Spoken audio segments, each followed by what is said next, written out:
There's something they never tell you about walking away. Something that happens in the silence, in the space you create when you stop chasing, when you stop explaining, when you finally let go. And if you're serious about understanding this, hit that subscribe button right now, because what I'm about to share isn't surface level. This is about the psychology most men never learn, and you'll want to remember this. Let's talk about what really happens when you disappear. Not the fake disappearing, not the games, not the silent treatment designed to manipulate. I'm talking about real no contact. The kind where you genuinely move forward, where you're not waiting by the phone, not checking her social media at midnight, not asking mutual friends about her. You're actually gone.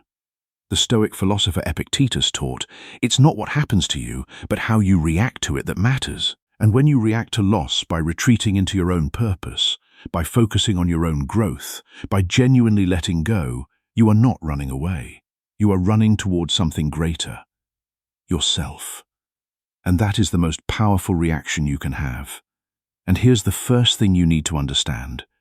Women don't come back because you ignored them. They come back because you changed, because something shifted in you, because the man who walked away isn't the same man she left. Let me explain what I mean. When most men lose a woman, they panic. They chase harder. They explain more. They apologize for things that weren't even their fault. They shrink themselves trying to fit her expectations. And every text, every call, every desperate attempt at contact does one thing. It confirms her decision to leave because she's watching you prove that you need her more than you need yourself. And nothing kills attraction faster than that. The Roman Emperor Marcus Aurelius wrote, "The soul becomes dyed with the color of its thoughts." When your thoughts are colored by desperation and need, your soul reflects that. You become anxious, reactive, and easily controlled.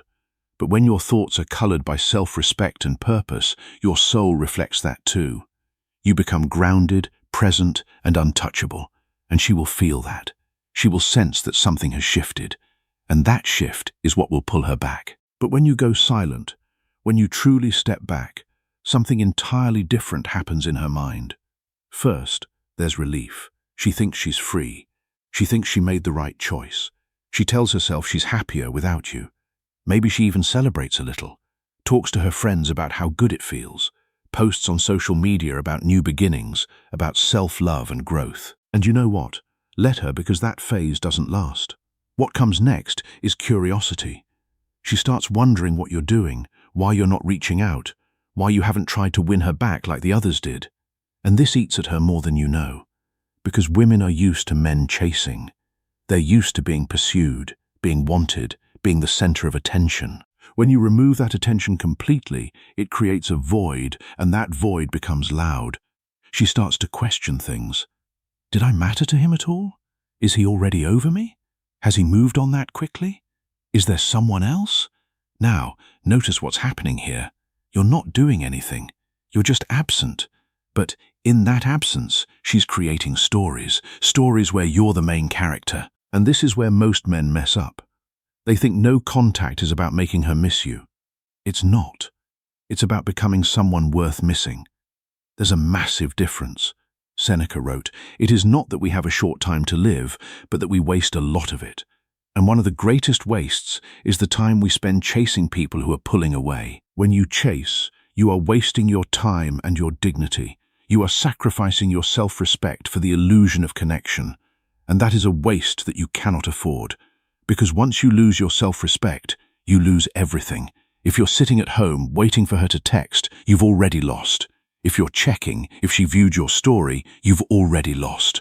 If your entire life is on pause until she comes back, you've already lost because she'll sense it. Women have radar for this. They can feel when you're just performing absence, when you're pretending to move on, when your silence is strategic instead of authentic. And that version doesn't work. Real no contact means you genuinely detach. You redirect your focus back to yourself, to your mission, to your purpose, to the life you were building before she became your entire world. And this is where the magic happens. Not because of some trick, but because you're finally doing what you should have been doing all along. You're choosing yourself. You're rebuilding your frame, your identity, your masculine core. And when a man does this, when he truly steps into his own power, he becomes magnetic. not just to her, to everyone around him. Because there's something about a man who knows his worth, who doesn't need validation, who isn't afraid to stand alone. It radiates. Epictetus taught, no great thing is created suddenly, and the strength to walk away and rebuild yourself is not created suddenly. It is built through practice, through the willingness to sit with discomfort, through the refusal to sacrifice your dignity for validation. It is built every time you choose silence over begging, calm over chaos, self-respect over desperation. And as you build that strength, it becomes visible, not because you try to show it, but because you cannot hide it. It becomes part of your presence. And that presence is what will attract her back without you having to say a word. Now, let's talk about what she's experiencing on her end. After the curiosity phase comes comparison. She starts looking at the men around her, the ones giving her attention now, the ones trying to fill your space. And something feels off. They're too eager, too available, too desperate to please her. They don't challenge her like you did. They don't have that same presence, that same certainty. And this is where the real psychology kicks in. She begins to remember you differently. The arguments fade in her memory. The reasons she left become blurry. What she remembers instead are the moments you led, the times you held your ground, the way you made her feel safe. Not safe like comfortable, safe like she could surrender to your masculine energy, and she starts to realize something painful. She might have made a mistake. The Stoic philosopher Epictetus also taught, it's not what happens to you, but how you react to it that matters. And when she sees how you have reacted to the breakup by becoming stronger, more focused, more powerful, she begins to question her own decision. She begins to wonder if she was wrong about you. She begins to feel the weight of her choice. And that weight is what will pull her back. Now, here's what you need to understand. This isn't guaranteed. Some women never come back, and that's okay, because this process isn't about getting her back. It's about becoming a man who doesn't need her back, and paradoxically, that's exactly what makes her want to return. Let me hit you with an uncomfortable truth. The version of you she left, she was right to leave him. He was probably too available, too accommodating, too willing to sacrifice his boundaries to keep her happy. He put her on a pedestal, made her the prize, made her the mission, and that killed her respect for him. Women don't want to be your everything. They want to be part of your everything. There's a difference. When you make her your world, you become small. When she's a part of your world, you become expansive, and expansion is attractive. Desperation is repulsive. So, when you go no contact and actually build yourself, you're not playing a game. You're correcting a fundamental error. You're remembering that you're the prize, too. That your time matters, your energy matters, your peace matters, and any woman who wants access to those things needs to earn it. Not through games, but through genuine reciprocity, through respect, through effort that matches yours. Marcus Aurelius wrote, "You have power over your mind, not outside events. Realize this, and you will find strength." When you realize that her approval is outside your control, you stop trying to control it.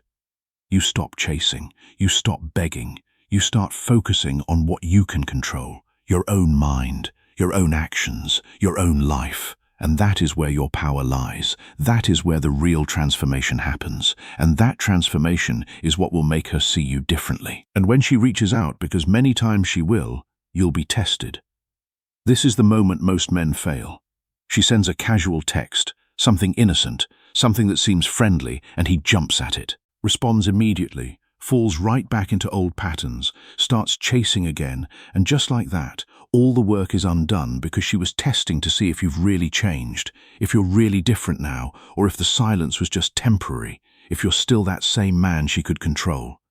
Your response tells her everything. If you respond with the same neediness, she confirms you haven't grown. If you respond with indifference or games, she knows you're just playing tricks. But if you respond from a place of genuine groundedness, that's different. You're not cold, you're not desperate, you're just centered. You engage, but on your terms.